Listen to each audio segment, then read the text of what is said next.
You know, if we're going to talk a lot of nonsense while we're off camera, we might as well turn on the camera. Let's get this show going, man. Welcome to the Bleeding Burgundy podcast, a Washington Commanders podcast for fans, by fans, with your hosts, Jesse Martin. The Cowboys are finished, you understand me? John Taman. Pull down my trousers and do your job. Scott Hartley. That was dreadful. And occasionally, Keith Gregg. So many social engagements, so little time. And now, your host. Hi, I am your host. I am Scott Hartley. Wait a minute. That's Scott Hartley down beneath me. If I was Scott Hartley, we'd have to... Right, so we don't know. I'm not Scott Hartley. And he goes second anyway, because over there is my good friend Jesse. Hey, I got it right today. Hot damn. Mark this down. Episode 201. When I decided to try to point at somebody on my screen, I actually got it in the right spot. That's pretty fucking good. Took me, I don't know what, about 150 episodes to learn how to do that. How you doing, Jesse? Fantastic. Sorry, a little late, everybody. You know, when you get home from work, nice long hot fucking day, and you just want everything to work, and when shit doesn't work, it's frustrating. So They have medicine for that. my computer just wanted to. It's time to restart. I mean, I've put this restart off probably for the past 100 episodes. There you go. So it told me to fuck off. We're doing it right now. Right. That's right. And it cleaned out all your double penetration videos, didn't it? Yeah. I noticed that you've got your hat on like a Joe douchebag today. Good for you. It's a brand new look for you. There you are. Speaking of Joe douchebags, there's my good friend down at the bottom. That's the only way I can wear this hat. Like that's kind of like Kyle. Okay. I think you should sell advertising on the bottom of the brim. I just can't wear a flat brim hat. I think I would. No. I don't wear hats at all. Looking as dumb as you can be. Our good friend Scott Hartley.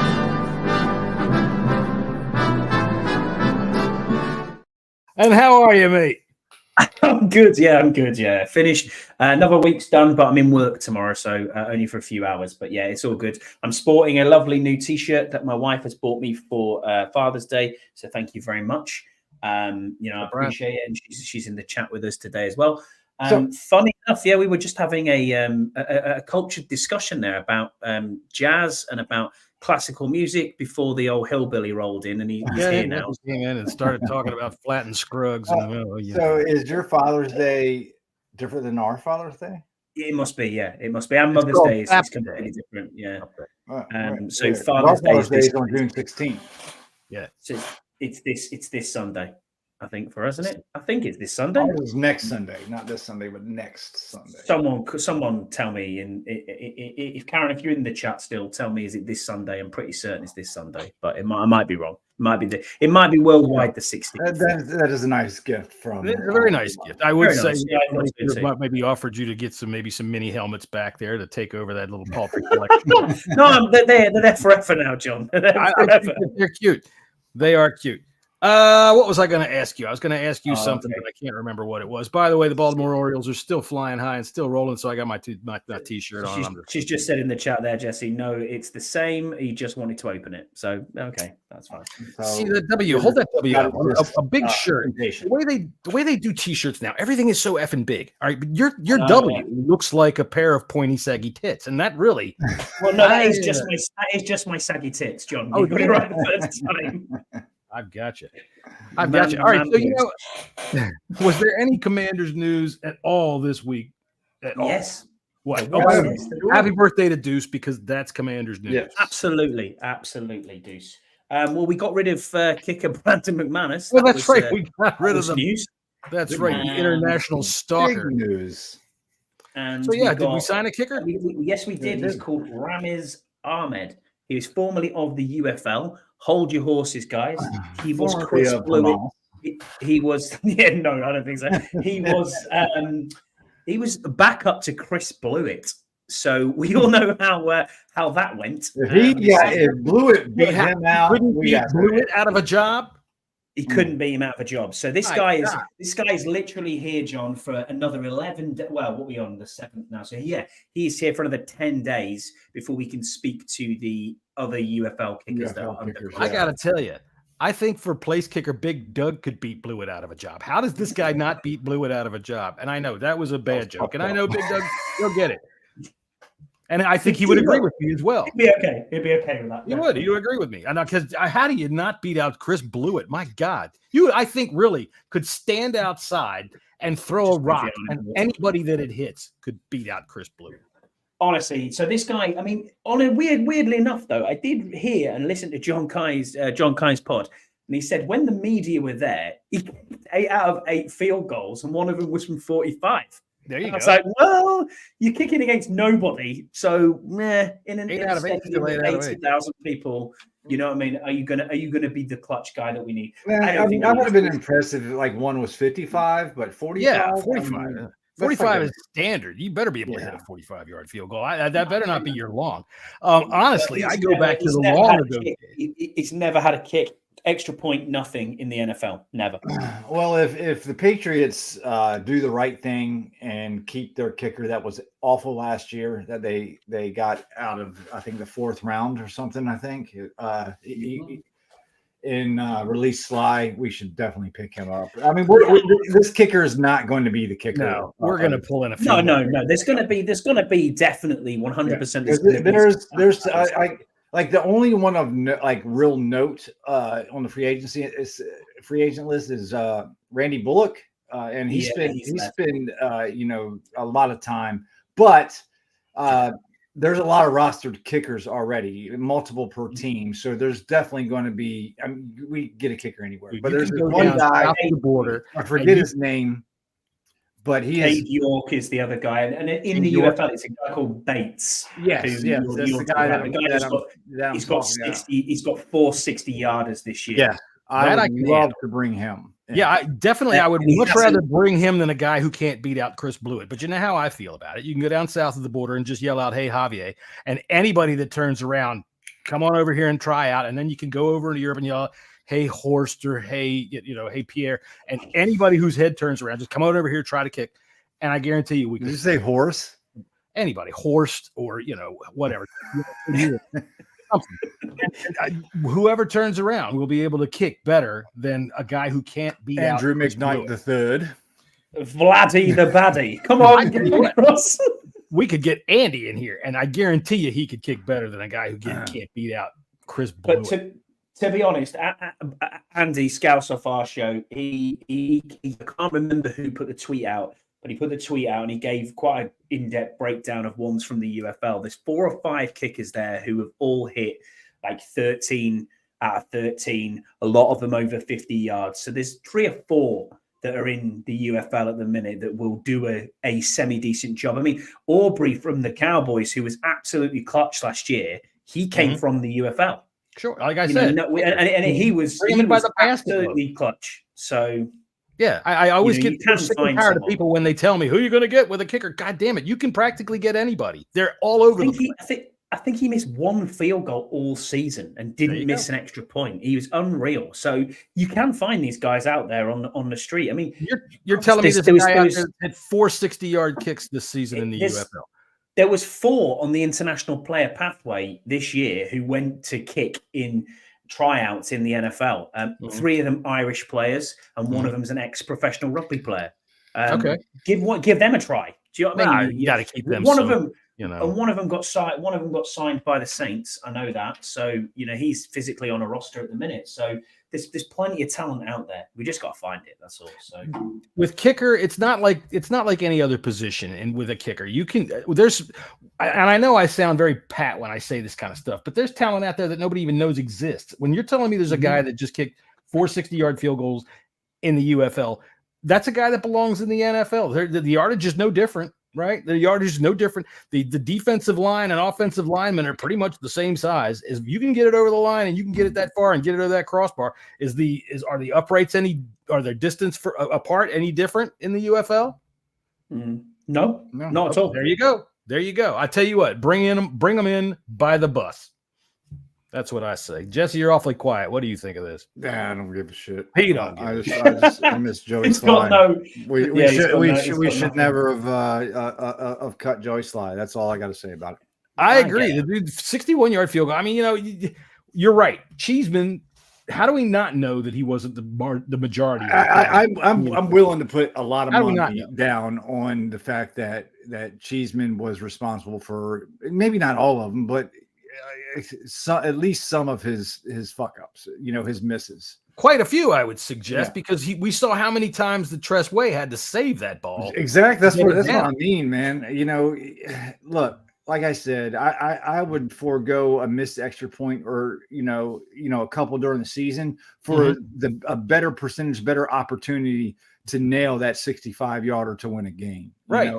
And Sly had that type of leg. I don't want to hear about a guy who can't beat out Chris Blewett, who's long of his life so far is 45 yards, when we've got a guy that can hit a 61-yard field goal when we need it to.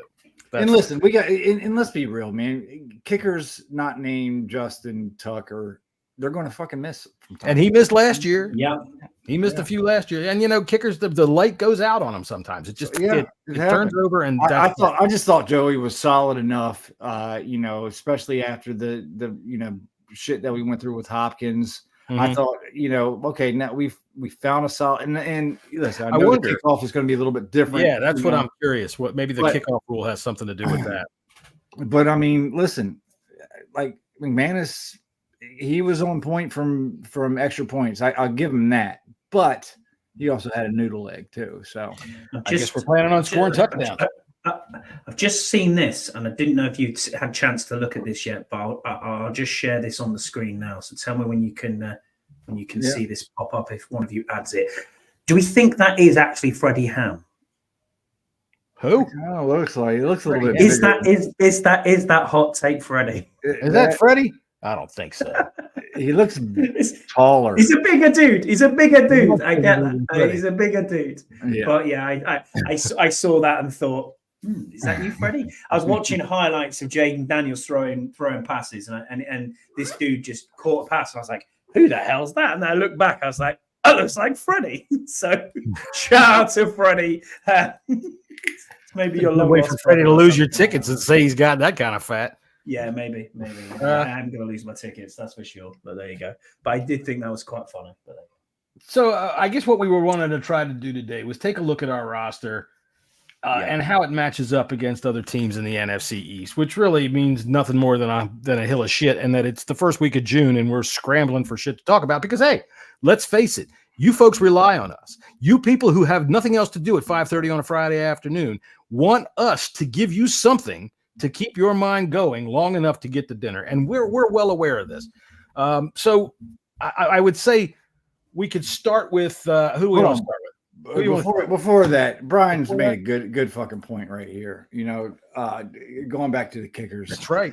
Listen, like this new kickoff rule is it's a lot different, man. And you see the Kansas City Chiefs saying, we're not going to use a kicker to kick off. We're actually going to use a player, Justin Reed. Yes, he can kick the ball, but you look at Sly. Look how big fucking Sly is. Sly is huge. Yeah. I think he can take a couple hits. All right, now we can go back to what John was talking about. Who do you want to start with?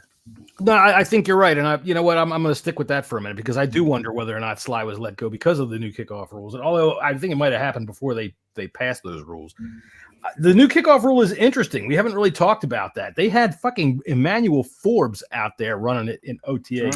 Running kickoffs. I'm sorry, that's just too much risk, I think, for him. I don't know. Loads of people. Loads of people running. We're going to find out who can do it. Brian Robinson can do it. Like we've talked about this before. This is a strategic play now. This isn't, most likely it's going to be a touchback. You got a game plan for this play right now, and what we know for sure, what Forbes is good at is returning for touchdowns. Well, when the other team's going the other way, it's the same difference. It's the same difference. It's the same thing. It's the same thing. I mean, has he returned punts? No, he's not doing punts. That's different. No, he's not. I'm talking about in college. Y'all talking about his returns of interception. No, Yeah. he hasn't done pumps or Okay, because or a kicks, return of never. interception is different. Half the team is on the other side of the field, and Well, the rest of no, them, not necessarily. most of the time they don't even know what happened. They're in a, Yeah, you're right. Brian's brought a point up there saying one of the beat reports said Eckler looked the best doing it. So he's had Eckler, he's had Crowder, he's had Robinson, he had Dotson, he had Emmanuel Forbes. you know, I Kaz think they Allen. should fucking put Jamin Davis back there and let him just bowl over some motherfucker. So, and Dax Milne. Oh, It was God, six. I think it please. was I 6. don't ever want to hear that name again. He'll be gone. I mean, Kaz Allen is probably the guy off special teams or off this roster who will probably. Kaz Allen. Look, aside from the fact that Ron picked him after the draft last year, the guy hasn't even got enough football skills to even. I mean, they were talking about he was so raw last year that if you even get near him, you get food poisoning. The guy can't play at this level, and I really can't understand. I mean, maybe I don't see him play, but why is he still here? They've let go of other people that have got value that were because they were from the. This guy, I just don't understand. What the hell are you doing with this regime? Signed Kaz Allen to a contract. They did, and the other guy, who working out at all? I haven't heard a word. The other guy who was doing kickoff returns, who I think could have a really good shot at this. He's probably our most athletic player on the entire side. Is safety Tyler Owens. He's the guy who doesn't believe in space. He's a flat earther, but he had a perfect 10 RAS score. It was unreal. He is so athletic. So if you look at it that way, he's an undrafted free agent. I get that. Austin Eckler. Yeah, you're right. Yeah, because that dude he's a baller out in space. You know what I mean? Eckler's been pretty good between the tackles, but he's done his best damage with like a screen pass or something out to the outside where he's got space. I like Austin Eckler. I do too, but I'm not sure on his pace anymore. I'm not sure. I mean, really. So, all right, let's refresh what this rule is for everybody that's paying attention. That's like me that probably maybe doesn't know everything about it. Where does the kickoff? Does the kickoff still happen from the opposing 35? Yes. All right. Yeah. And they have to line up. Everybody lines up at the what? They're like 20 yards apart. 10 yards apart. That's right. Yeah. Or 10 or 5 yards apart. No, not 5. 10, I think. Yeah. 10 yards apart. I think, yeah. All right. So it seems to me that without a lot of field to cover as you're running down, where you can start to weave and do different things, and where you can start to set up returns because you've got a couple of seconds. Once you break contain of this thing, once you break through the initial line of this thing, you can go a long fucking way. Doesn't that? I mean, if you got 10 guys 10 yards apart, and from 11 or then 10 guys, and then a kicker back here and a returner back here. You want me to read the NFL? Yeah, read it, because I can't remember it. The ball is kicked from the 35-yard line, same as current. Safety kicks will be from the 20-yard line. Alignment. All kicking team players other than the kicker will line up with 1 foot on the receiving team's 40-yard line. So 10 guys at the 40. The kicker cannot cross the 50-yard line until the ball touches the ground or a player in the landing zone or the end zone. The 10 kicking team players cannot move until the ball hits the ground or the player in the landing zone or the end zone. So the ball, they kick it. You have to catch it first before they can even run. They can even move. Yes. The receiving team lines up as follows. The setup zone is a 5-yard area from the 35 to the 30-yard line. So they are literally 10 yards apart. 10 to 15. 5 to 10 yards apart. It's in between 5 and 10 yards apart is where they're being lined up at. Where at least 9 receiving team players must be lined up. At least 7 players with a foot on the 35-yard line. So 7 players have to be 5 yards away from the other team. The restraining line is what they call it, requirements to the outside numbers to the hashes, and the inside hashes. Players not on the restraining line must be lined up in the setup zone outside the hash marks. So basically, you have you can have 2 returners on either side of the hash marks. All players in the setup zone cannot move until the kick has hit the ground or a player landing in the end zone Then what happens if they do? Is it illegal procedure? They do it again? Yeah, legal procedure. Maximum of 2 returners may be lined up. The landing zone. Landing zone is the area between the receiving team's goal line and its 20-yard line. Any kick that hits short of the landing zone, treated like a kickoff out of bounds, will be spotted at a 40-yard line. So he's got a good 10 to 15-yard running start probably, unless the defense can overwhelm. Well, no, nobody can move until the ball. Right. Or the ball hits the ground. There's a 5-yard scrum, right? 10 guys are going to hit 7 guys, and then those other whatever going to happen. And that's only 15 yards away from that 20-yard line. Right. So he's going to have at least a 10-yard run up, I'm thinking. Maybe. And really, the only thing that's left, if you can break through that initial line, is the kicker. So this will be interesting. I tell you what, I'd be very inclined to think about Austin Eckler or even Brian Robinson, somebody that can pop through there. Or, let's see one of these tight ends. Let's see what they can do. If any of them can run the ball. And here's like the funky rules that has to happen. So funky rule. Any kick that it hits the landing zone, it's got to be returned no matter what. You can't really call a fair catch. Any kick that hits the landing zone and then goes into the end zone must be returned or down by the receiving team. And then it's the touchback at the 20-yard line. Any kick that hits the end zone stays in bounds, returned or downed. If downed by touchback, it goes to the 30-yard line. So if you have a touchback like our old touchbacks, right? It's instead of going out to the 25-yard line, it's now going to the 30-yard line. Right. Any kick that goes into the back of the end zone,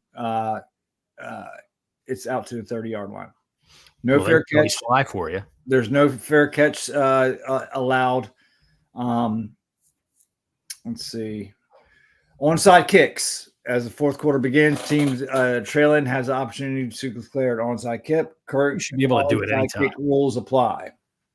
No, you can't. You should be able to do it anytime. I agree with you, John. But now you have to tell the other team that you're going to do an onside kick, which is just what's the element of surprise is gone. That whole New Orleans with in the New Orleans recovery.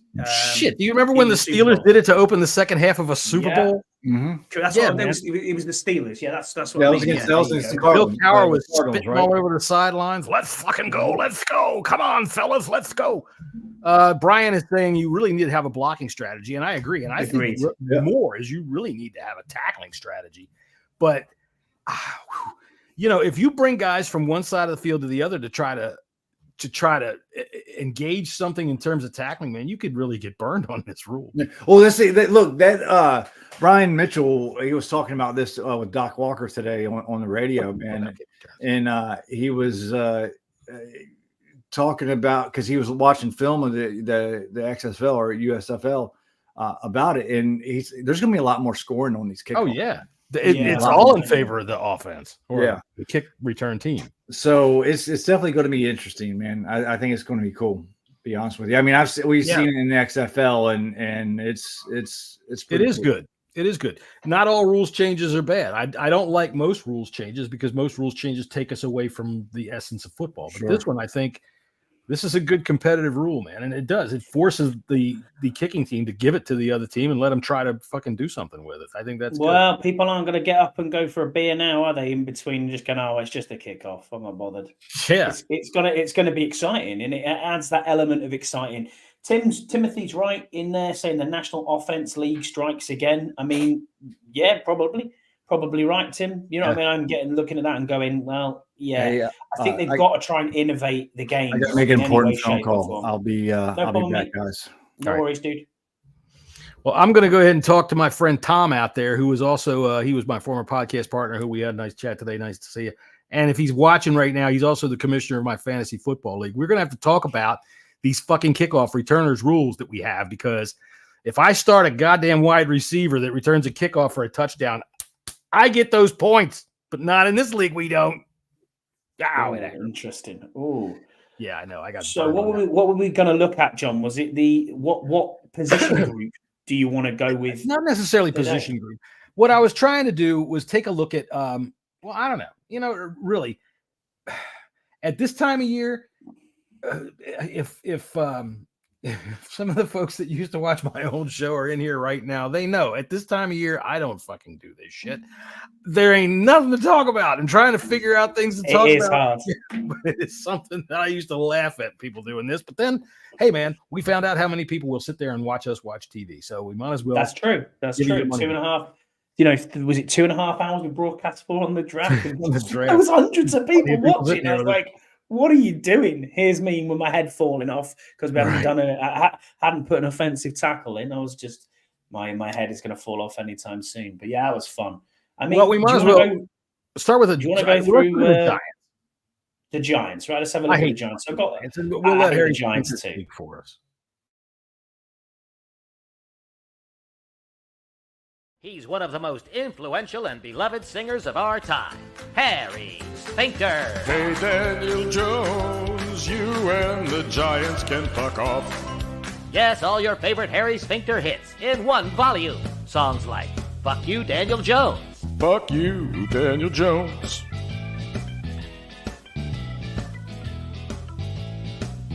Fuck you, Daniel Jones.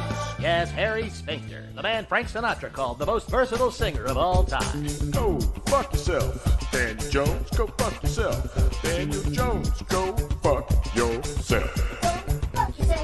Carry your skinny ass back to New York. Fuck yourself, Daniel Jones. Fuck you. And no matter what the mood, Harry Sphincter delivers. Daniel Jones. Fuck you. Fuck you, Daniel Jones. Harry Sphincter has been giving us amazing hits for decades. Who can forget these timeless classics? Lawrence Taylor can suck my dick. Fuck you, Eli Manning. Phil Sims, go fuck yourself, you white-haired hillbilly. Get your Harry Sphincter Greatest Hits package today. Send $29.95 to Harry Sphincter, Fuck You Daniel Jones Way, New York, New York. So there you go. I hope everybody had a chance to go get a beer there. Yeah, I fucked it and fuck the New York Giants. And like I said when we were doing our early May predictions of the season, I am not going to talk shit about them. I am not going to say a thing because we can't fucking beat them. However, I'm going to talk shit about them. Fuck them. I can't stand them. They are my most hated team. I know everybody hates the fucking Cowboys. Jesse, who's your most hated team? My most hated team, man, it's difficult because I fucking hate the Cowboys. I hate the Giants and I hate the fucking Eagles. Well, there you There's go. got to be between the Eagles and the Cowboys. But man, do I hate the fucking Steelers as well. And I hate the fucking Patriots. You're just full of hate. I do. I'm that way too. It's The Giants are the number one hate. I think like it's always been the Cowboys, like for me, Yeah. but I think little by little, the Eagles have kind of overtaken them a little bit, man. Yep. It's Like, just that fan base. yes, God, they're so fucking irritating, man. They're so fucking. I mean, you got to hate someone who eats shit. Yeah, oh yeah, horse shit fuck off yeah. the ground. I tell you what, I that's mean- why World War I started. Didn't you know that? We saw somebody eating shit on one of those early newsreels, and we said, "Fuck Well, that." Archduke Franz Ferdinand was eating shit, was he? And that's what got him killed. Right. Okay. That's right. Princeps said, "Fuck this. We're going to take care of this nonsense." I'll tell you what. All right. So the Giants, I look over their roster. It is absolute garbage. Yeah, I mean, they got a cornerback named Flott. I mean, Flott. what the Flott is that? A quarterback named Flott? Or Corner. Yeah. Yeah, and he's a starter. Look, man, I'll tell you what. I looked at their offensive line. Here's a picture of him. Right here. Cordell Flott. Anybody didn't see him. I like just thinking about the defensive back unit, and I think that's probably like Here they are. with that in their defensive line. Yeah, here they are. I mean, Tyler Nubin. I like Tyler Nubin. Yeah, I do too. Yeah, but other than that, I don't. Oh, come on now. Look, let's really break it down. Dexter Jalen Lawrence is a Mills. decent. Yes, Dexter Lawrence is a decent nose tackle. Brian Burns, Bobby Okereke We'll see how Brian Burns does in it. It's a lot of times some of these people go from one team to the other, and they just don't. It doesn't work out. And that happens often. One really underrated player at linebacker is Bobby Okereke. Yes. They've got Isaiah Simmons still there, who's But the one that you have got is Kayvon Thibodeau. Kayvon Thibodeau is only good when he plays us. Exactly. Yeah. That's the point. Yeah. And the same as Daniel Jones and or fucking Tommy DeVito or whoever else they're going to throw out there. Well, they got Drew Lock now, John. But Dexter Lawrence is a grade A defensive tackle that is one of the tops in the league. So you got to take your hat off to him, because he's fantastic, and we would, anybody who roots for another team would love to have a player like Dexter Lawrence on that team. Agreed. But other than that, Brian Burns, I mean, listen, he was great in Carolina. He may have looked good because everybody else on the team sucked that bad. But we'll see how that defense, shakes out. I don't like the back end of their defense. I think that can definitely be had. I mean, they got Jalen Mills over from. I think he was on the Eagles for a while, but he's not even. He's not even a starter. Really yeah, no. I think that the defense in their regard, it's not even a matter of even let's say their defense is very good and gives up fucking 14 to 20 points a game. They're still going to lose 10 games because their offense can't fucking score. True. I mean, when you look at this offense, granted, they might surprise me. The only thing I'm seeing is they got Devin Singletary is going to replace fucking Saquon Barkley at running back. And even though I like Devin Singletary, I'm just not seeing it here. They got running backs have the fucking Eric Gray, Gary Brightwell. Who the hell is this guy? Fucking Drew Lock, Daniel Jones, Tommy DeVito. I think Drew Lock's going to be the starter by mid-season, to be honest with you. Wow. I mean, looking at this, why not? Was Deontay Banks the guy they picked up in the first round last year, corner? Yes. No. No, I think that's maybe. I don't know who they got, but he was pretty good, I think, last year by all accounts. I'm looking at got Aziz Ojulari. He's a pretty good player as well too. Yeah, but he's okay. Like they're starting wide receivers. Yeah, they drafted Malik Neighbors. Okay, that's the only thing they've got on the entire. And then they have Wandale Robinson. Darren Waller probably going to fucking retire. Allen Robinson. Allen Robinson, I was surprised he's still playing. I haven't heard of him, but he was a really good receiver at one point. In Chicago, but he is getting older. Penn State. Daniel Bellinger is a name that is very interesting. I think he's going to turn out to be a good tight end. Hyatt's not a bad wide receiver, to be fair. He's better than DR. He's better than when you're looking at a wide receiver 3 to 4. He's there. He's better than what we have as De'Ami Brown. And here's the question: is how do our defensive backs match up? How's our defense match up against that offense? If they're in a passing set, how do we match up with those wide receivers? I think now, we're just looking at everything on paper. Yeah. Right. All right. So look, you take it from paper. Like, I think we should intercept every pass. Fuck that. We probably should. Fuck the Dolphins. Exactly.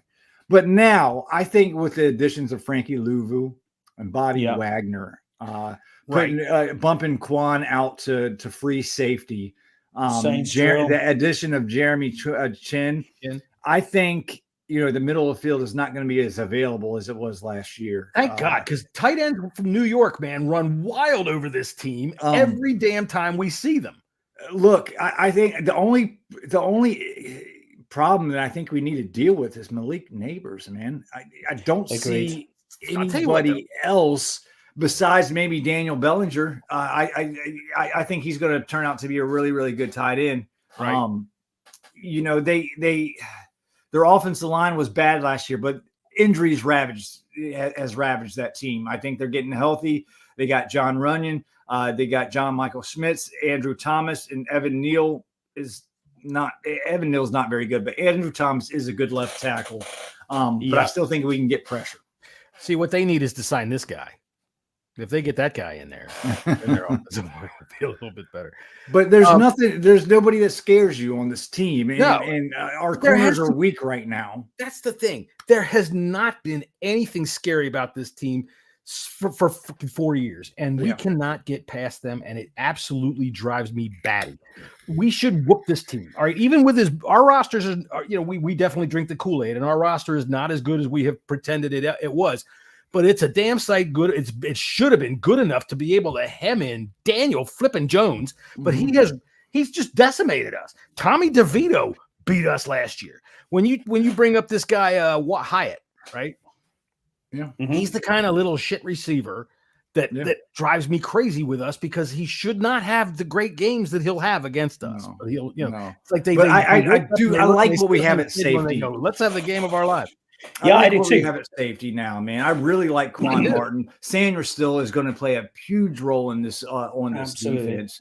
And again, I think the middle of the field is going to be a lot better protected. Sure. Now we know Bobby Wagner's lost a little bit of a step as far as in the coverage game. And frankly, Luvu is not known for his coverage skills, but they're going to be 10 times better than what we've had in the coverage, than we've had in the past, 10 years. Hopefully, what it means to me is, so let's say Wagner has lost a step, and Luvu isn't the best in coverage, but what that means to me, hopefully, this defensive line is not going to let these holes open up that fucking Daniel Jones can just take off for 40 yards through these gigantic openings. Timothy says, I can't abide another year of losing to not beating. You'd say it's the same thing, but we tied them, so there's that. The pond scum that is the New York Giants. I just can't. Timothy, I am with you 100%. If I saw the New York Giants out fishing on a lake and their boat capsized, I would throw high voltage cables into the water. Fuck them. I just never did like them. Timothy Gloves, what was bringing in chat, and Karen?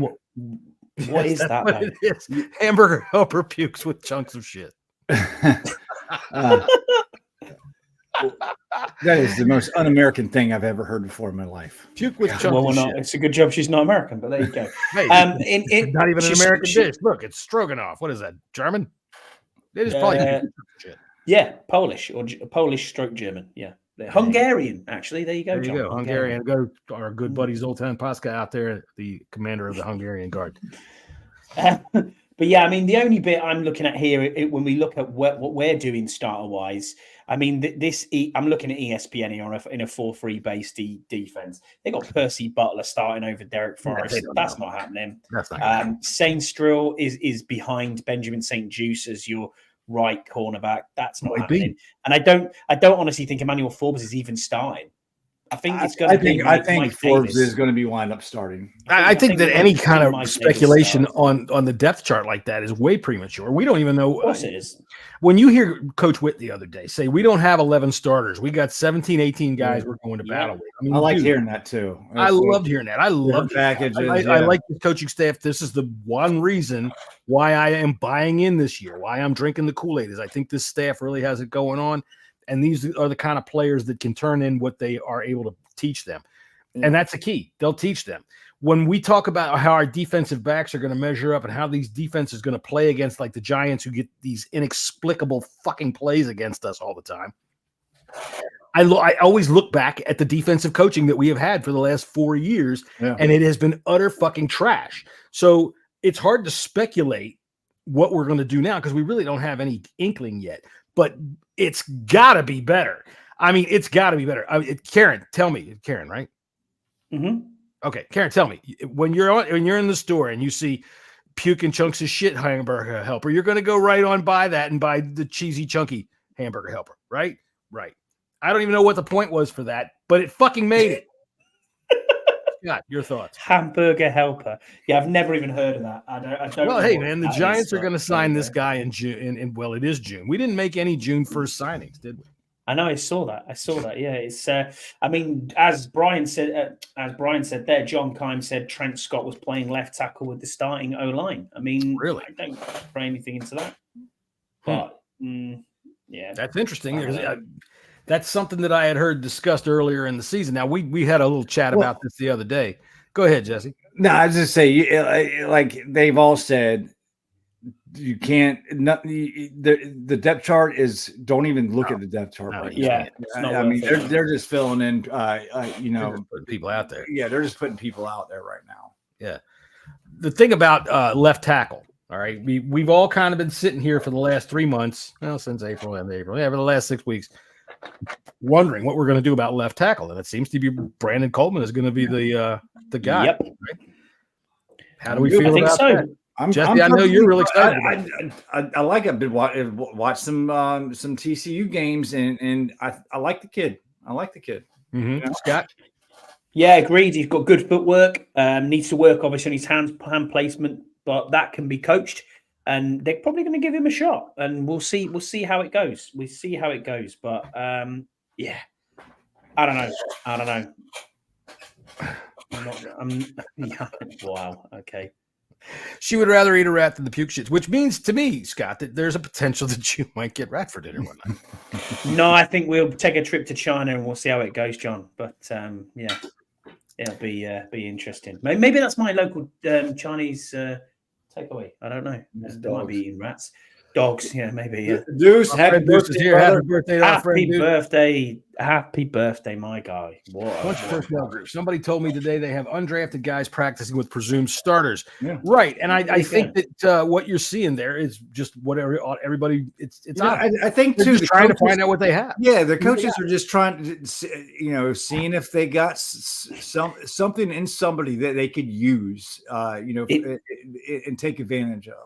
It's June, Jesse. Let's just calm it down, man. Yeah. You know what I mean? It's June. We haven't had training camp yet. We're in OTAs. That's it. We're a bit closer to football, which is great. But as John said, this is the time now. I mean, God, imagine it in they've got one OTA installed next week. Then once that's over with, you've got a 4-week break of nothing. I mean, what? You won't see us for a month. So, yeah, what can you do? You're on mute, John. You're on mute. You'd think you'd know this over COVID, wouldn't you? But hey, it is what it is. John's on mute.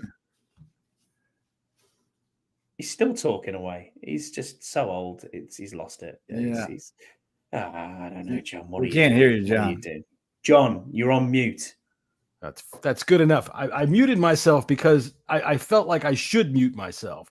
I'm over here being old and shitting my pants, so I figured I didn't want to do that. I thought it was just your president, but I got to tell you, man, that's the thing. I'm sure Deuce, who's happy birthday, by the way, that's 3 times I've said happy birthday to Deuce, and thankfully because it's June, we have nothing to talk about. It's Deuce's birthday, so we can at least kill 40 seconds worth of showtime by saying happy birthday to Deuce. What? Number 4. Diapers help you podcast better. You don't have to have any. Apparently, too. You don't have to stop. You don't have to do anything. All right, so he's definitely eating a dog. Right, like what breed? What breed? Right, she's not eating dog. She went to a Chinese restaurant in she very well could have eaten dog. And apparently they had cans of dog meat outside in I have a Chinese shop right down the street, and there was a bunch of stray dogs that hung out behind there. One day we just didn't see them anymore. So come on, I can tell you there's no dog in my house. Just banner from the chat. Banner from the chat. All right, we're moving on to. Are we going to do the Philadelphia Eagles? I guess we can do the Philadelphia Eagles. I mean, because the Giants are just putrid, and it's more fun. The Giants. And listen, I'm going to say it right now. We are going to sweep the Giants this year. I think so too. Courting disaster. I think so too. I really do. All right. I think so, but I'm not going to say so because every time I say so, Daniel Jones comes up and sticks his freaking foot in my mouth. I'm tired. I don't think listen, I think we might play Daniel Jones one time this year, and the second time it's going to be a different quarterback because he's going to shit the bed, and John Mayer's going to go lock himself in the office and cry because he still owes Daniel Jones money. I tell you, I hope that day is the day that we are there to watch Daniel Jones. I want to hear that guy because we're on the Giants sidelines. I think this year. I think we're over there. We're on the Giants. I want to hear him on the sidelines crying, Paul. I don't know what the hell's going on out there. It's where y'all look out there and them goddamn commanders everywhere. I just want to hear it so fucking bad. I want to see on our big jumbotron pictures of Daniel Jones' fucking head with his crossed eyes as he's wandering to the sidelines after yet another devastating sack. I can't stand them. I want to watch Daniel Jones eat turf. I'm with you, Timothy. I hate the Eagles, man. I hate the Eagles. I think it might be more than the Cowboys now. Just because I know the Cowboys, they live in a world of suck because they're good in the we'll talk about that when we talk about the Cowboys. Well, Let's yeah. go to move to the Eagles because it's getting a little bit late. I honestly do think the Eagles are still the class of the division. Yes, I do too. I You Jalen agree. Hurts I'm was not good last year. I think he's a very good quarterback. I don't know if I have to say he's an excellent quarterback, but he's a damn good quarterback. People say he's got a rag arm. I don't see it, man. He's got fast wide receivers. I think he's He good. gets them dudes deep. He's got a lot of speed out there, and they're a damn good football team. They've got a good offensive line, and they're well coached. I think that they are the class of the East, and I do. I think they are definitely hill. the favorites by far because if you look at they did stuff to improve their roster, and when we talk, they about always that, do. They do stuff to improve Yeah. their roster at night while everybody's asleep. And you know, when people try to come up with comparisons, you know, for Jaden Daniels, for comps for Jaden, you know, to me, I think he looks like a taller Jalen Hurts. Hurts is cocky though, man. He's fucking Yeah, strong. he is. He is big. I'm just saying, like He's play bigger, style, the bigger. style of play between the two of them. I think Daniels and Hurts have a lot in common in that aspect. But when you're looking at it, I mean, they got, you know, I thought we were done, you know, going up against Saquon Barkley twice a year. Nope. And I think he'll be better there. As long as I do he's too. healthy I do too. in Philadelphia, he'll be ripping off those fucking runs where he's 50, 60 yards past everybody. And then they got Kenny Gainwell behind. Gainwell, I think, is a pretty good running back. Oh yeah, Of course, you have the dynamic duo in AJ Brown and Devontae Smith. Paris Campbell's and not then they bad picked up third Paris receiver. Campbell. is a damn good pickup. Yeah, as their wide receiver 3, and they still got Dallas. Got it. Goddard's The tight end. Yeah. I mean, this team it just keeps on. And that left hand side of that offensive line, you are not getting past that. I mean, Lane Mailata is Johnson, a fantastic as much tackle. as I can't so is stand Johnson. Yeah. it's Lane Johnson. He is the best right tackle, probably A left ever. guard. He's left guard, isn't he? No, a right tackle, Lane Johnson. Pretty good. That's pretty Lane good. I'll tell you what, Lane just Johnson. because it's Oh yeah, just Lane his Johnson. birthday. Yeah, I thought you were talking about Landon Dickerson. Sorry. No, but he's good too. I mean, they got a great offensive line. I mean, Jordan Mailata at left tackle, Landon Dickerson, Cam Jurgens is you know, Jason Kelsey is retired, so that's going to be an interesting aspect of that offensive line now that Kelsey is not calling the shots. You know, protection. So we'll see what Cam Jurgens can do. But their offense is stacked. It's going to be stacked. This team is going to, I think, probably be one of the favorites in the NFC to win the actual NFC. Yeah, of course they will. Yeah. Of course they will. I mean, you look at their starting defense as well. I mean, you've got Jordan Davis, Jalen Carter, Bryce Huff, Nakobe Picked up Dean. Bryce Huff. Oh man, I wanted Bryce Huff so much. Yeah. Devin White, Nolan Smith, Quinion Mitchell, CJ Gardner-Johnson's back from the Lions. You still got Slay and you've got Blankenship as well. And then even in their supposed second team, you've got Bradbury still. You've got Josh Sweat there as well, who always comes up with sacks. Brandon Graham's like third choice. Do you know what I mean? He's like, hang on a minute, what is actually going on here? They have got a serious team. Like I said, they work on that roster. I'm telling you, Howie Roseman is in the bathroom working on that roster every single day. And this is just for Deuce because I know it'll make him sick. Oh, Blue dabba-dee dabba-da. Yeah. Eiffel 65. Yeah, no, and Deuce is right, man. Giants fans on Twitter, I mean, they're annoying this shit. And Hollywood is 100% right. Barkley behind that offensive line is going to be scary. Agreed. Definitely agreed. The Eagles are the team that scare me the most. And then really when you look in the NFC, other than maybe the 49ers, who I mean, they're still bringing back a lot of those people. They're the class of the conference, I think. I think they're picking them to go to the Lions. The Lions will have a decent season. I tell you who else will have a good season, and you guys poo-pooed me before. Green Bay are going to have a decent season. I poo-pooed you. I gotta see it again from Jordan Love. I'm not totally sold on him yet. I need another year. I'm not saying he's not going to be, but I'm just not sold quite yet. I think you can say that about any team, Paulie. I agree with that. I mean, Christ, imagine if we're trotting out Mariota. Wow. Oh, I mean, Paulie, I think you're right. Kenny Small Hands isn't going to do the job there, but we'll see what happens with that. I mean, ideally, you'd want to be looking at somewhere like the Steelers and saying, "Well, I've got two competent quarterbacks. How competent Russell Wilson is, we'll wait and see." But that's kind of where you want your room to be. I don't want to be seeing Mariota. He needs to match his number this year, John. I don't want to see him at all. I didn't want to see him even come to this freaking city except on somebody else's team. I don't like the signing of Marcus Mariota. I think that if you are a loser, the only thing you know how to teach is losing. And what's he going to tell us? What's he going to show us? I guess he can help Brian Johnson's offense, I suppose. But we all made this argument before, and y'all told me why you thought that it wasn't such a bad thing. I'm just not a fan of Marcus Mariota. But Paulie said that the Eagles could be one hit away on quarterback from being a basement dweller. And really, you could say that about practically any team in the NFL, especially if you have a franchise quarterback that you've paid, because backup quarterback is an absolute luxury in the league. Sure. Who was telling me that we wouldn't get anything for fucking Sam Howell, right? Yeah, and the fact of the matter is, quarterback is such a rare thing. You show even the slightest bit, and you can play for a long time. Small hand, smells of cabbage. I agree. Kenny Pickett. I don't think we match up very well. All.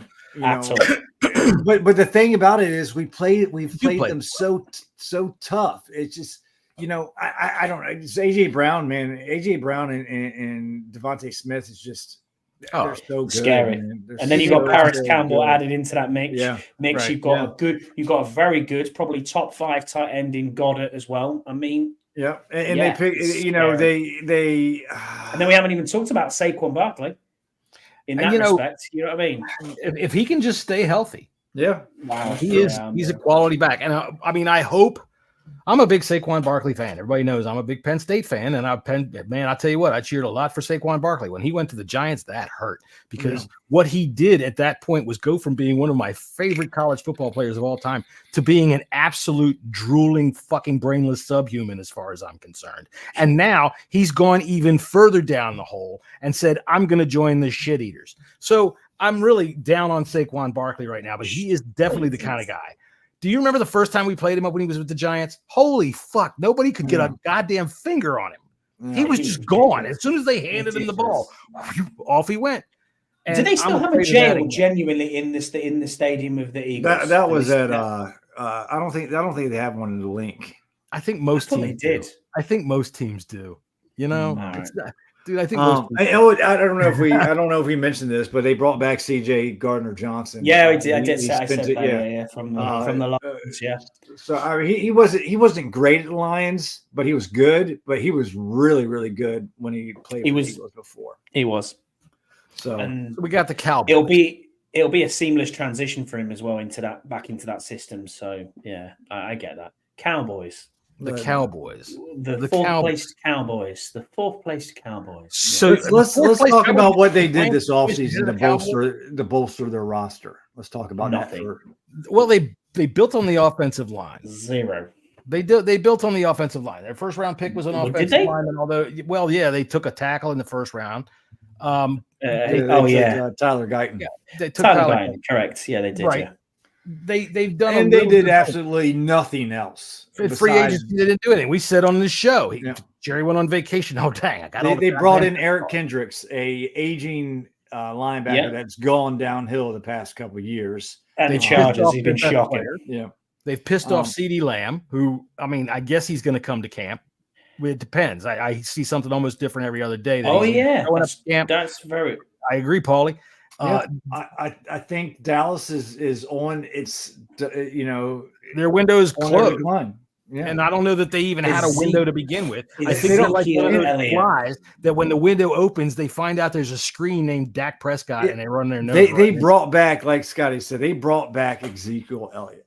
Let's talk about that for a second. The thing about it is they were handcuffed. They didn't have no money to do anything.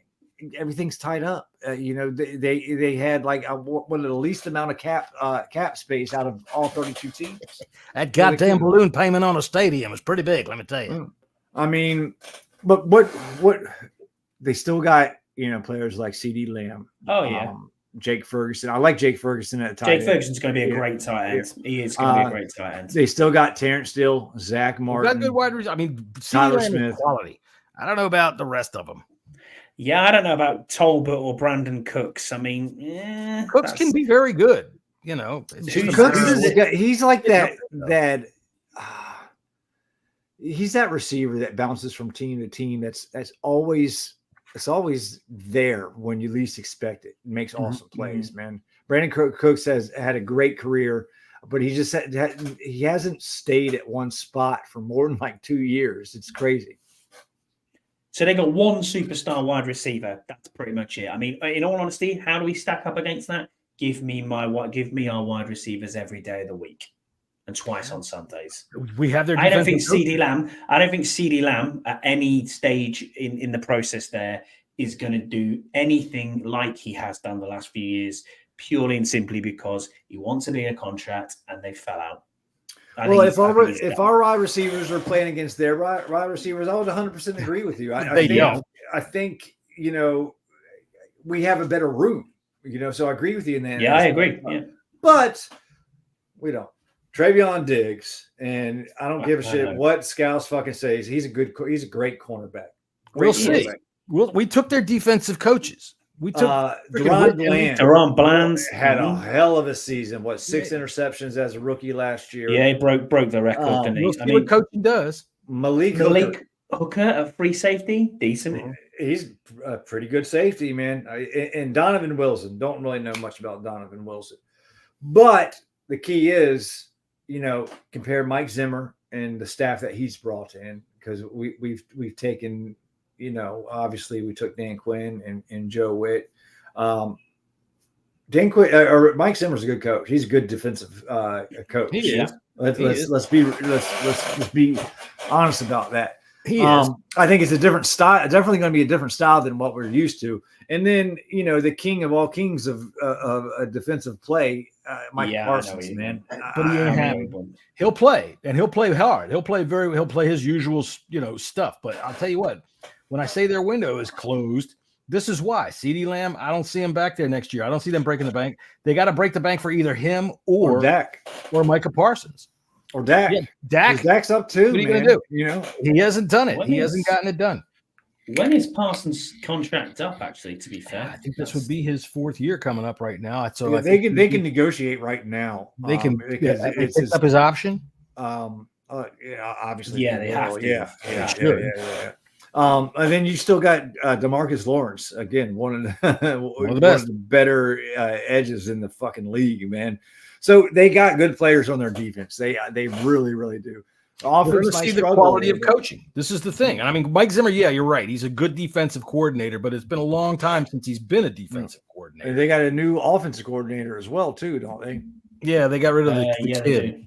Yeah. I don't know who their offensive coordinator. Well, Mike McCarthy was calling plays last year, so and the kid went up. Where did he go? He went somewhere. San Diego, didn't he? Or Los Angeles. No. I think he's on the East Coast. Is he the Jets? No. The Giants? Maybe the Giants. I could just sit here and keep naming teams. Might be the Giants. Anyway, but I mean, yeah, Kellen Moore is his name. Right. Yeah, I thought he went to freaking the Chargers. That's what I thought he went to as well, Kellen Moore, yeah. I thought he had left. I don't know, because Harbaugh brought in someone, I think, from Michigan. I don't know. Anyways, regardless, the Dallas Cowboys, I don't think they're going to have nearly as good of a year as they've had in the past. I see them as a 500 type of team. I tell you, I don't see them as a playoff team. I think, like I said before, the Eagles are the class of the division, and I think that we could actually make a couple of breaks. That's right. I came to the East Coast. I think Kellen Moore. He's with Philly. Yeah, he's with Philly. I think that with a couple of breaks, we could finish ahead of the Cowboys. Yeah, possibly. Yeah. I think the East is going to be very interesting this year. Deluxe is absolutely right. So everybody's got questions. Philly, the coaching, Sirianni, I think he uses a lot of his assistant coaches as scapegoats, i.e. Brian Johnson. Now that we have him on our staff, I think Dallas is just got Mike McCarthy. I don't think you can trust Mike McCarthy. I don't think Mike McCarthy can get you over the edge without a true franchise quarterback. And I don't believe Dak Prescott is a true franchise quarterback. I mean, he was so bad in the playoffs last year. Yeah. You can't ignore that. Go ahead, Scott. What do you think by November that 2 head coaches in the East have been fired in Daboll and Mike McCarthy?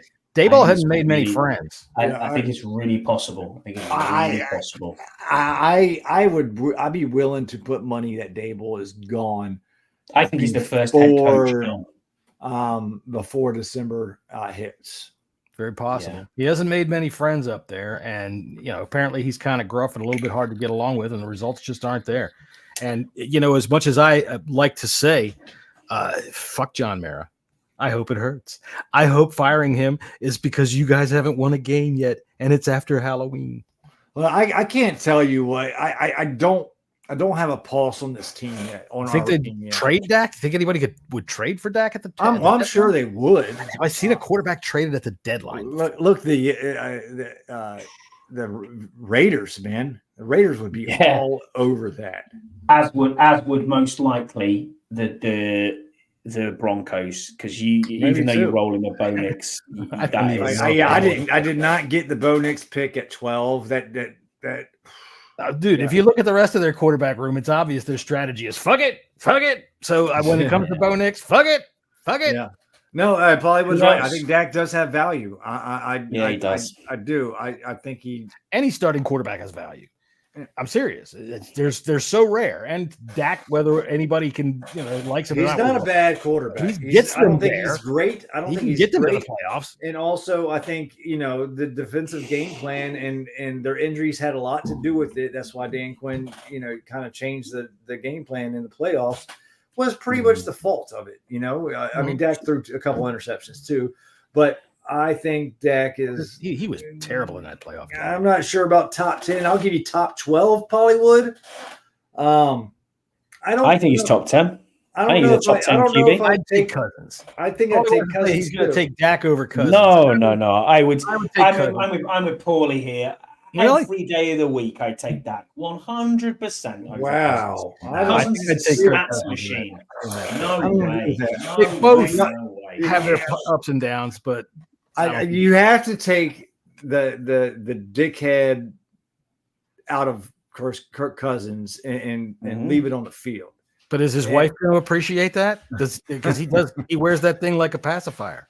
I think Cousins is. Scott, you can ask your wife what that joke meant. I like Cousins better than Dak. Sorry.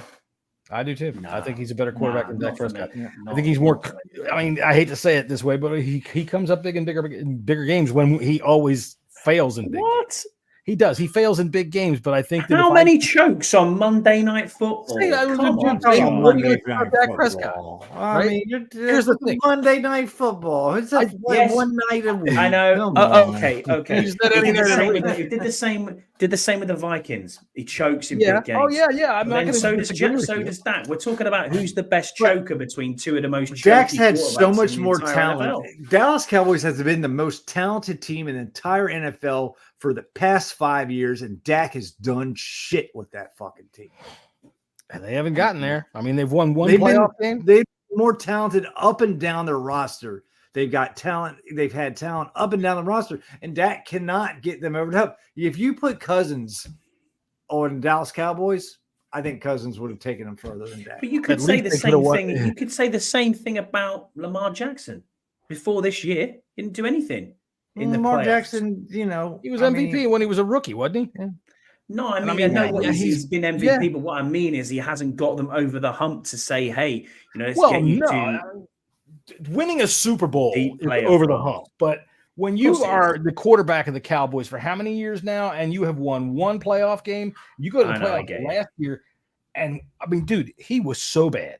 He was so bad. And I mean, we've seen Cousins fuck it up in big games too. It's just a matter of if you had to sit there between the two of them looking at the bench, you had one game to win. Who are you picking? Yeah, but listen, I'm picking Dak Prescott. Every time. God, no. Every time. But probably when you're talking about Diggs, who's Dax had the talent between the Cowboys and Amari Cooper, and the CeeDee Vikings Lamb, are freaking not even close. Dallas has had a hell of a lot more talent overall up and down the roster. Their receivers are very comparable to. I mean, CD and Jefferson, they're very close in talent. Sorry, Jefferson might be a little bit better. Sure. I give Jefferson. I think he's probably the best receiver in the game. He's the best receiver in the game. Yeah. But CD ain't that far behind. I'm sorry. CD's a fucking great receiver.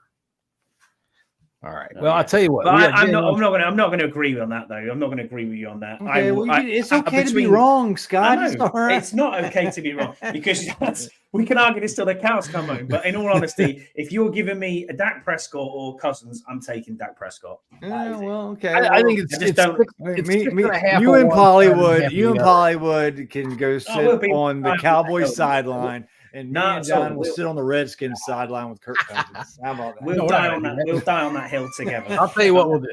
We're going to go ahead and we're going to do Scott's list of the week. All right. List. Are you ready? Cool. All right. Well, we've got out.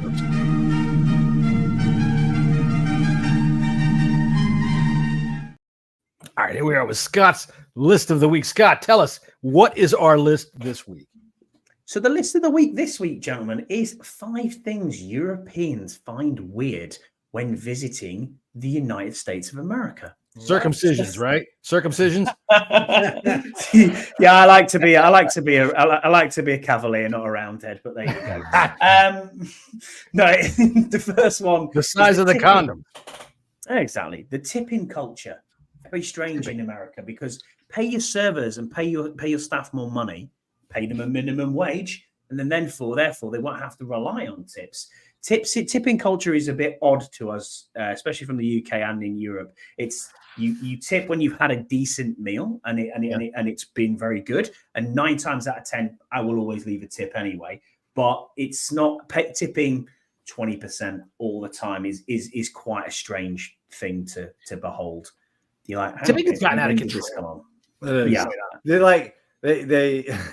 they give you this like the card reader and it doesn't give you a choice. Like you don't have a choice. It's like 20% or nothing. I'm like, what the fuck, man? I'll give you nothing. Yeah. Fuck. Yeah. You know what? Your job is to make my fucking sandwich. So make my fucking sandwich. All right. But at the same time, John, don't pay them. I find it totally and utterly bonkers that you don't have like a national minimum wage. We do, but it's so low, it's ridiculous. And for servers, it's different because $2.13 an hour. It's much less. Really? Oh, it's pathetically bad. And what they say is that because you can make more on tips. And you know what? If you're good and you work in a good place, you can make a lot of money on tips. You can if you're a good bartender and you work in a good spot, you can make a lot of money. Well, we'll get onto that a little bit. Here in Maryland, they passed a law a couple of years ago that says that the company can decide whether or not you can have your tips. So they can make you work for $2 an hour and then say, nah. So, yeah, it's kind of mental. I think it's about. And there's also a tip share. There's a tip share. I share it with busboys and whatnot like that. If I get good service, I over tip because, frankly, it's rare. Okay. If I get bad service, I'll leave you a dime. But the thing that's weird is, here it's like it is a minimum wage equivalent of about $11 an hour. So you could work in a supermarket, stacking a shelf. You could be serving in Pizza Hut. That is the minimum amount of money that you are going to get paid every single hour. So that's why we don't tip. It's not a cultural thing over here. But you tip when you have decent service, but you don't do it. So when you come to the US, it's like, what the hell's this? Where's 20% come from?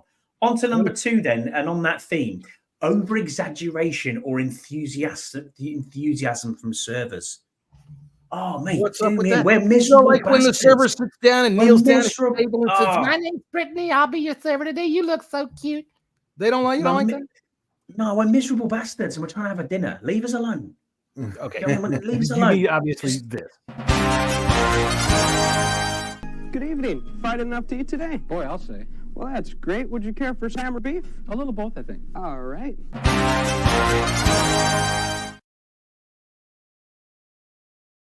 What's wrong with that? I don't understand what's so bad.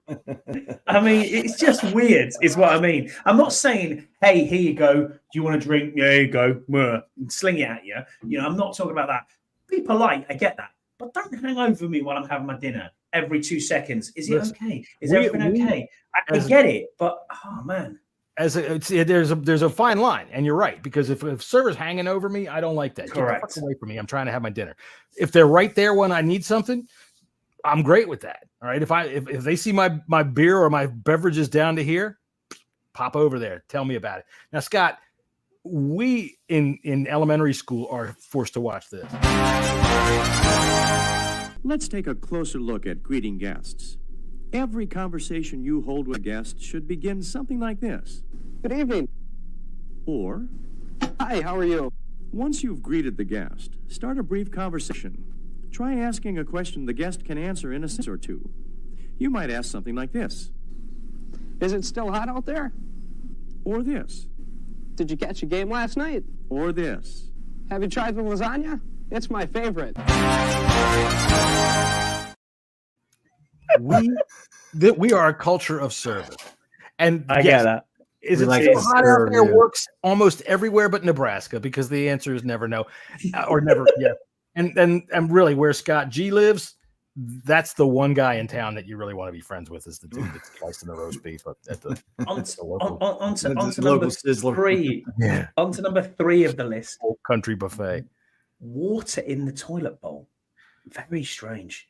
Now, this is what I got. This is what I find weird. You don't have any water in the bottom of your toilet? Very little, but it's in the bottom of the actual toilet, not in the pan. So when you sit in, because you remember I had this conversation with you, Jess. I was like, "What the hell? There's loads of water." Like, I swear, like, when you go in, when you look in a US loo, it is like filled with water. But do you know why? It is because not. We don't want to go down in there and clean it off after the water doesn't wash it away. No. Paulie, our bathrooms don't smell. We have a flush and it flushes through, and there is water at the bottom of it, but you don't have water in. You don't. Basically, you're splashing your ass every time you're having a shit. When we're taking a shit, we sometimes a lot of Americans, as you know, are very unhealthy fucks. Okay. Oh yeah. Okay. So when you have a 10-pound load of shit just hanging out in the toilet, you need to have some water to cover that stuff up. I got you. Like otherwise, really. Now the drawbacks to that, there is a drawback to that. Now sometimes you gotta go. You get the splashback. Yeah, the splashback. That's what I'm saying. The splashback. What's that about? Whereas I suppose with us, you have a drop, and it's like there is an actual, a drop, and there's water in the bottom of the toilet, but it's not all the way up to like. Well, it's not all the way up to our balls either, but it is, man. It's weird. I'm like, what? If you got a big load, man, and that just is in open air, that's going to smell the whole. One thing that I can't up. The other thing on the bathroom, the other thing as well that we're talking about is stalls. Like, we had this conversation I think before, but you have holes in your stalls in the side that you can see. Yeah, like you've got a partition in the stall that you can see into the stall, and someone's like not see the whole way in, but you can see someone's in the stall. You see something, you're like, okay, that one's. I think those holes you're seeing, Scott, are for some other purpose entirely. No, not that one. No, not that hole. No, but you're in ours, it's enclosed. Bar, right? What I'm saying is, it's an enclosed capsule, so you cannot see anybody having, you doing the business.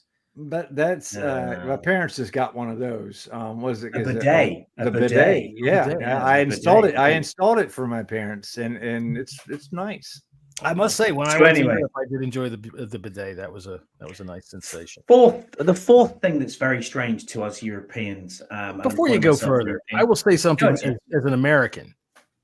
I'm talking directly to the inventor of the low flow toilet. The fuck is wrong with you? Do you know what a fucking toilet is supposed to do? Jesus. All right, and now continue, Scott. It's all right, no worries, mate. The fourth thing that's a bit strange: signing a receipt for a bill or check. Yes. In a bar. Yes. So you go, oh yeah, you done? And I'm like, yeah. Or, did you want to pay it on? You cannot. Are you having a round? Are you keeping a tab open? And it's like, no, I'm not, I'm not keeping a tab open. Okay. Then she comes back with this little book and says, there you go. It's 1972. Go and sign your check. 1972. Where are you eating? I'm like, what the hell's going on? What's I think going on here? there's a little bit of confusion on the Europeans' part about this. Okay, so yeah, man, when you get a bill and you pay with a credit card, and this helps with fraud. Okay, right. All right. So okay. They can, if you're like, okay, I didn't do this, they can trace that back. Okay, now if you're paying with cash, they don't make you sign anything. Okay. But if you pay with electronic signature, they don't look anything like a signature. I just put my finger on there, and they. No, but then that's so you have tablets, if you like, now to go electronically sign it. Yeah. Okay, that makes sense. Whereas we have straight up, beep, bye, done, contactless payment. See you later. Yeah, we just got chips on our card. There's some places that are starting to do that now, but unbelievable. You got to pay. You got to pay for that. You got to pay. Here's the thing about the U.S. It's all about profit. Yeah. And for credit card companies and these other fucking companies, it costs less to pay the fraud than it does to fucking fix the problem. Yeah. Okay. That's I understand now. That's whether or not our identity businesses, they don't care about that. Everything in this country, when you're talking about most big products, the cost of the lawsuit when it fucking kills somebody is built into the fucking price. And also, to go on that, every time or for businesses, every time you use a card, swipe a card, the company that has the Verifone, they get a piece of that money. Oh yeah, they get charged. Yeah, I know it. Yeah. Every time it's used, it's a small percentage, but that shit adds up.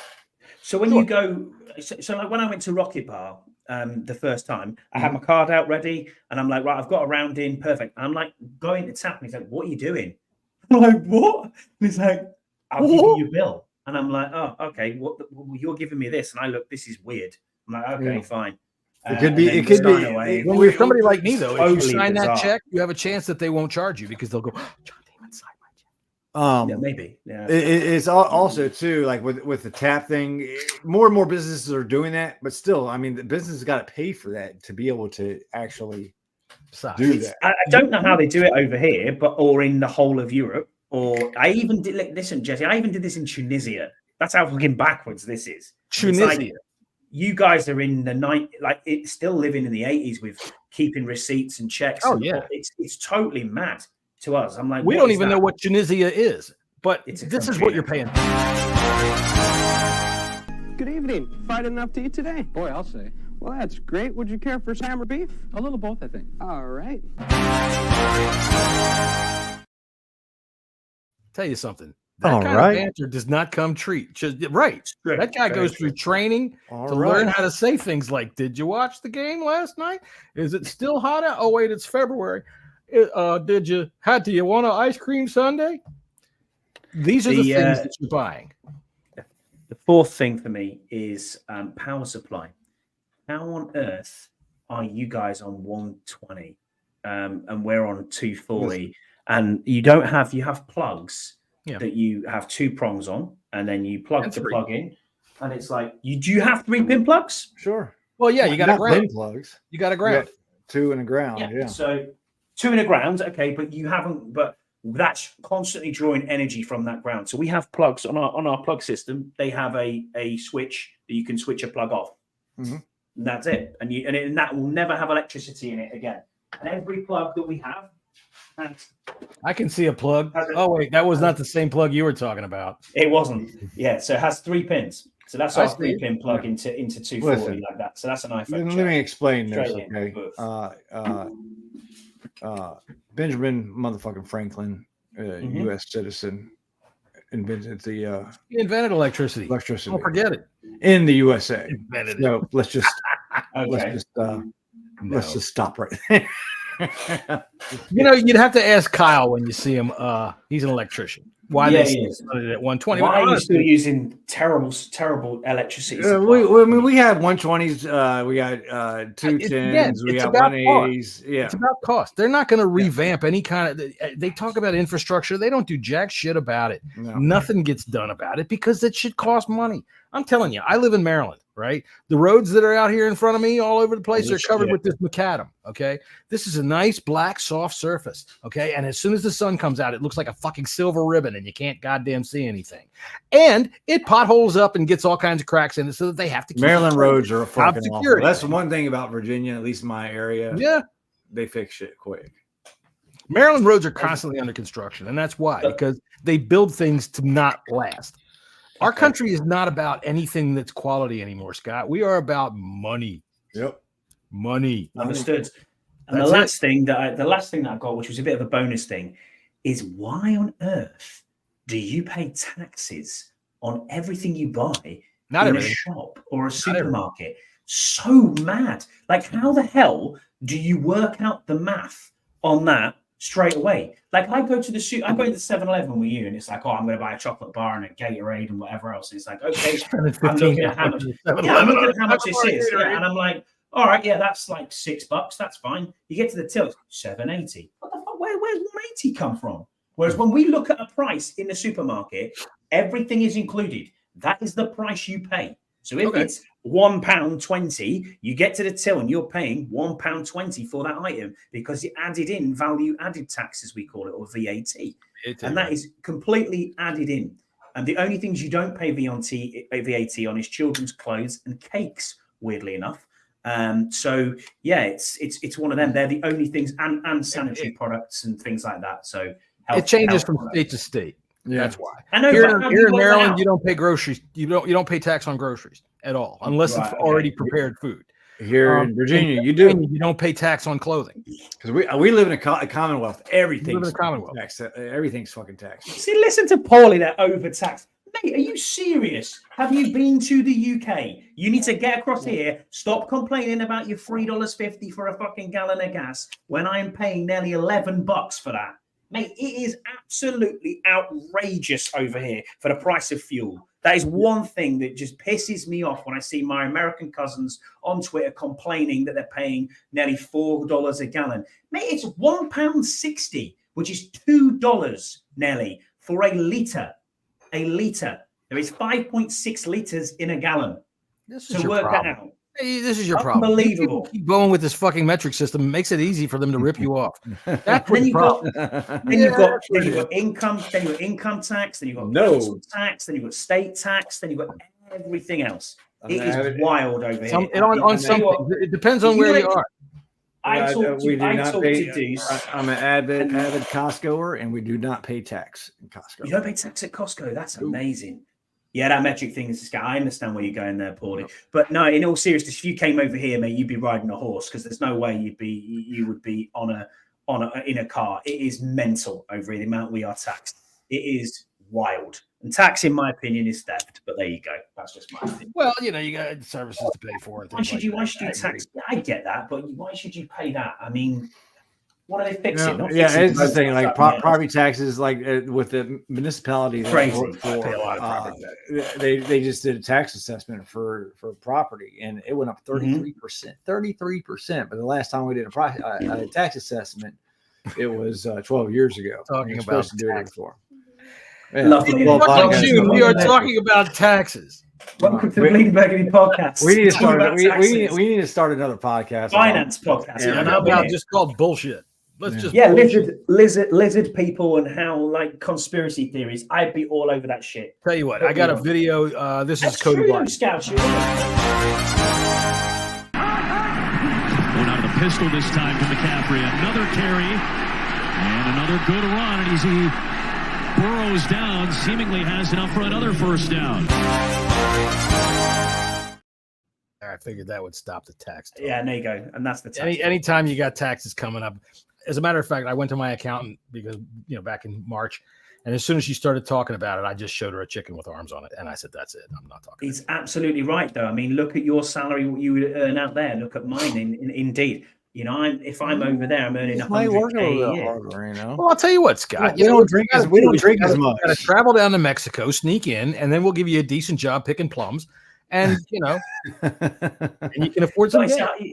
Well, that's true. I mean, I could afford some gas then. Yeah, you're right. But it's just that's why I've got an action car job. Yeah, it's even worse. But here you go. It's I'll tell you what. I'll give you a counter list. The things that I found weird about Europe when I was in Europe. Hey, the lack of fat people. What the fuck?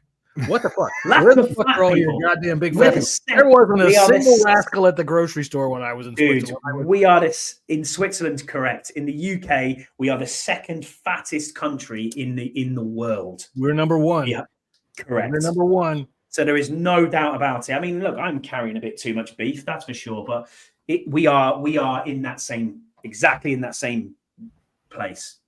But there you go. All right, so all our coaches question for Karen. Is he really carrying a lot of beef? I am. And also, follow up. Did he buy some vodka last weekend? Hey. We got to find out about that.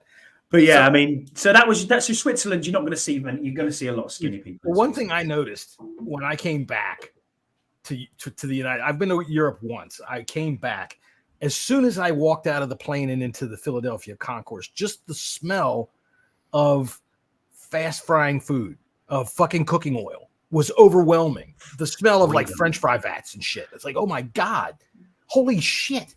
So yeah, I mean, you know what? I carry that's freedom, Joe. But you know, when I was talking with my good friend Tom about this today, he was asking me why don't people, you know, why aren't women allowed to run around topless? And I got to tell you, I've been to Walmart. I don't want to see most of you topless. Okay, Scott, stand up and show us your W. Show us them pointy ass drippy tits. I don't want to see most of you. That's why whenever right now it's Pride Month, people get all angry. Oh, these goddamn gays. Look, the gay people only do one thing different than you do, and if you can't stop thinking about it, whose fucking problem is that? Huh? Sure. And by the way, like I said, I've been to Walmart. I've seen a lot of your wives. You ain't got nothing to say. Nothing to say. Whatever you think the gays are doing, you're doing it with that. And that's about all I got left. Depends on where you go. Some people look like a melted wheelie bin. Yeah, you're right. Oh, dude, I'm telling you what, a melted wheelie bin, you're right. And I'm going to tell you, if they did pass a law in the United States that said women could go topless, I would never go to Walmart. Ever. It would be like a fucking nuclear zone. There's no way I'd go in there. Horrifying. Yeah, it's bad. Especially in I mean, I don't know the surroundings of where John lives, but in my neighborhood, oh, dude, I live in Southern Maryland. Yeah, it's pretty rough. I go across the bridge over to St. Mary's County, and I go into the Walmart, and I go, God damn it, is there calories in the water here? What the fuck? I don't get it. How do you get fat? How are you surviving with the tornadoes, by the way, John? Yeah. Oh, I did all right. I didn't come anywhere near me. I was fine. Did your trash bins get thrown over? Just and that was about it. I didn't even get a drop of rain. It missed me by about a good 50 miles. So yeah, cool. I saw. Oh, there you go. There you go. Yeah, that's the thing about tornadoes, man. They can fuck some shit up. Anything else on your counter list? Or were you done? Was it just that? Was my counter list? Where the hell are your fat people? And frankly, I don't want to know because I got a counter list. What's up with some people? Some UK are saying sexual and saying what? Like sexual. Sexual. What's your sexual? Sexual. Oh, schedule. I thought it was like you could say thing like what you got on your schedule today, there, mate? It depends where you come from. It's schedule. My schedule goes just about any way I can find it. It's normally because we actually pronounce the English language correctly because we invented it. But apart from that, and we spell correctly as well. You know, there is a U in colour. But also at the same time, it's accents. I mean, you can go literally 17 miles down the road and the accents change 3 times, and we don't know what to call a bread roll. You know, it's one of them things. There's so many different regionalized accents. You can go down to where Pete Sidorn's from. Pete's from Bristol, or as it's called there, Brizzle. And they've got a right, they've got a right country accent down that side of the country. They talk things like that. They do, I telling you. Then you can go a little bit further down, and even in Cornwall, and they are proper shit kickers who want to be, an independent nation of their own and have their own language. Wales with Alids, totally Welsh. You can have an independent nation, but if you build a corn wall around it, it ain't going to stop anybody, especially crows and pigs. They're coming right through. Winners. It's full of tin miners. That's where tin came from back in the day. And then as you can maybe hear that sizzle, my dinner is cooking. Cool, I'm with you. Yeah. But yeah, it's very strange. That's what the UK is like. But you should call it schedule. Is what you should be calling it. Call it whatever the fuck you want. I mean, when you're talking to me, if you come up to me closely and say, John, what's your schedule? I'm going to give you a kind of funny look and say, I'm straight. What's up with you?